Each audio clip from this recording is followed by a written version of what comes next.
بعد ما حسين صفى كل حساباته خارج مصر وقرر اللي هو يقعد مع أسرته هنا ويستقر في مصر ويفخد عليهم ويجيب لهم الحاجة اللي هم كانوا بيحلموا بيها ويجيب لهم الفيلا اللي كانوا نفسهم فيها.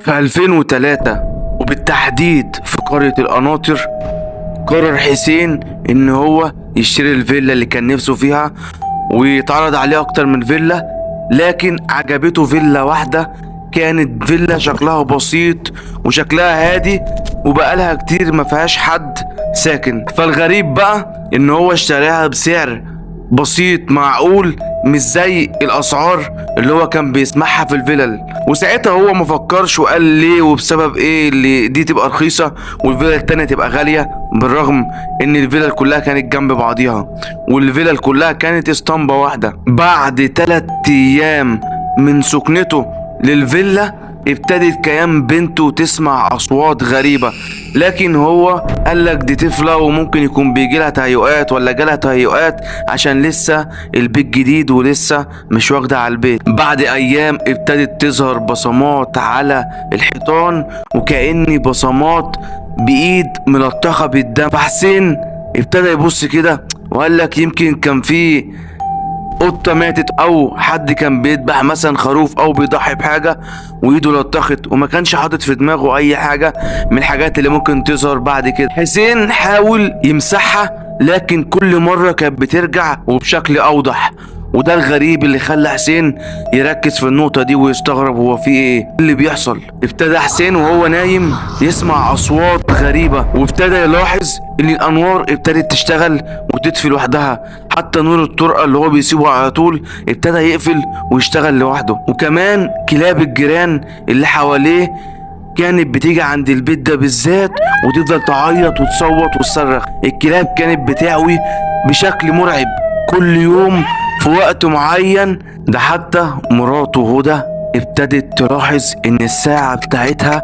ابتدت تقف عند الساعة 3:15 بالليل، ودي مش مرة واحدة اللي حصلت فيها الموقف ده كل يوم بيتعاد بنفس الشكل.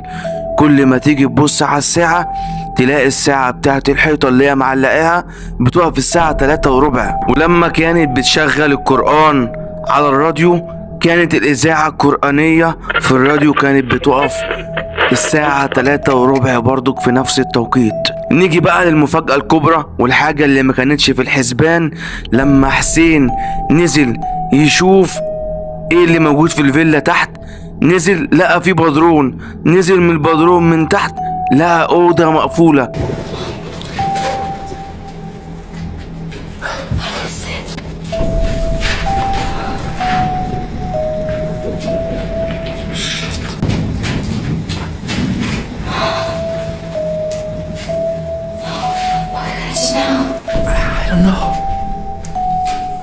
ودي كانت المفاجأة بالنسبة لحسين وبالنسبة لهدى مراته وأسرته. الغريب بقى اللي هم بيفتحوا ألبوم الصور لقوا صور لعائلة كانت موجودة في الفيلا. العائلة دي كانت تشبه لهم بالأصل، ولكن حسين وهدى كانوا عايشين فيها من 50 سنة. الصور دي صور قديمة لكن بشكل هدى وشكل حسين، وكل صورة كانوا يبصوا عليها كانوا يلاقوا من ظهر الصورة مكتوب الهروب مش هينفعكم، الهروب مش هينجيكم. حسين بقى في اللحظة دي قفل الأوضة تاني وقال لك أنا هطلع أنام لحد ما ربنا يسهل بكرة إن شاء الله، وحاول أجيب شيخ يشوف إيه اللي بيحصل في الفيلا وإيه اللي أنا لقيته في الفيلا ده. لكن حسين في الليلة دي لما دخل نام قعد يحلم بأحلام غريبة. حلم إن الحيطان بتاعة البيت كلها منطقة بالدم، فقام كده واتخض. لما اتخض مراته صحت على نفس الخضة بتاعته وقالت له في ايه؟ قال لها انا حلمت بكذا كذا.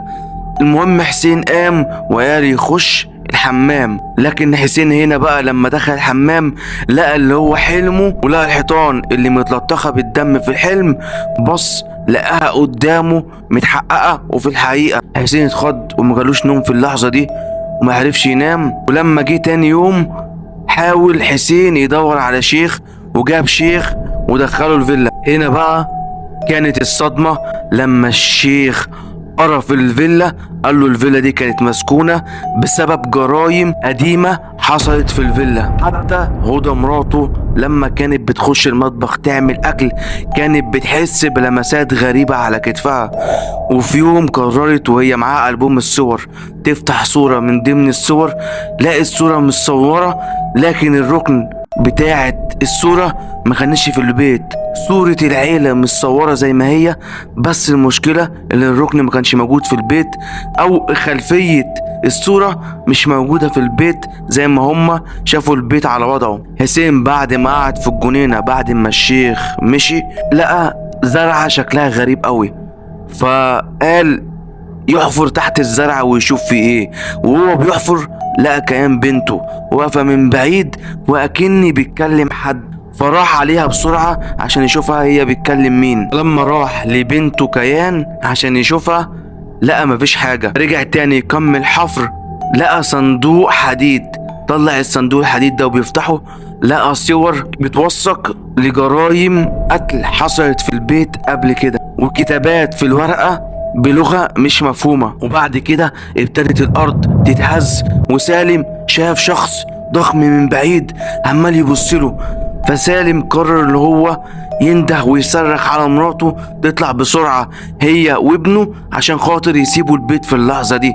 ولما طلعوا من الفيلا راح حسين يركب العربية هو ومراته هدى وعياله الاتنين، لكن لقى العربية مش عايزة تشتغل خالص. فقرر حسين يخش الفيلا تاني هو ومراته هدى وعياله لحد الصبح ويفضلوا صاحيين ما يناموش ويلموا شنطهم بس ويمشوا. لكن الخضة والمفاجأة بعد ما هم قعدوا لحد الساعة 2 بالليل وجات الساعة 3 وربع في نفس التوقيت اللي الساعة كانت بتقف فيه سمعوا أصوات غريبة، فقالوا لازم يمشوا في اللحظة دي. جم يمشوا في اللحظة دي لقوا البيبان بتاعت الفيلا كلها اتقفلت عليهم، فحسين خاف فطلع التليفون بتاعه يتصل بالشيخ. الشيخ رد عليه وقال له انت لازم تحرق الفيلا دي دلوقتي عشان تتخلص من اللعنة اللي جات عليك انت واسرتك واللعنة اللي في الفيلا اللي مش هتسيبكم. حسين هنا بقى حاول يفتح الباب بصعوبة، لما فتح باب الفيلا راح مولع في الفيلا كلها. لما ولع في الفيلا كلها طلع بسرعة بيشغل عربية تاني، لا العربية بتاعته اشتغلت، خد بعضه ومشي. هنا بقى حسين خد مراته هدى وعياله الاتنين وراح يقعد عند امه يريح اعصابه من اللي حصل له.